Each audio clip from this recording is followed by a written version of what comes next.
دوستان این آموزش رو میذارم برای اونایی که با این نمونه ربات ها خیلی آشنایی ندارن. وارد ربات میشیم، از قسمت منو وارد اپش میشیم. اپش که میاد بالا در واقع اون ولتشه.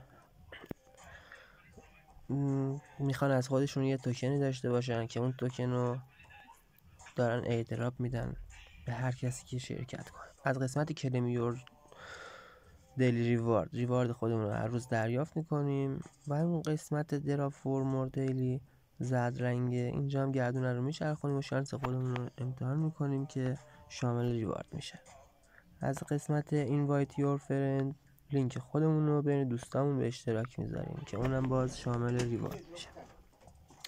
و اینکه ما با انجام دادن یه سری فعالیت‌ها تو این شبکه‌ها، حالا تستی یا یعنی آن چینن، بعضی‌ها یه سری این چینن، هزینه دارن یا ندارن. اونایی که ندارن سوشیالن که باید تو دیسکورد یا توییترشون فعالیت کنید.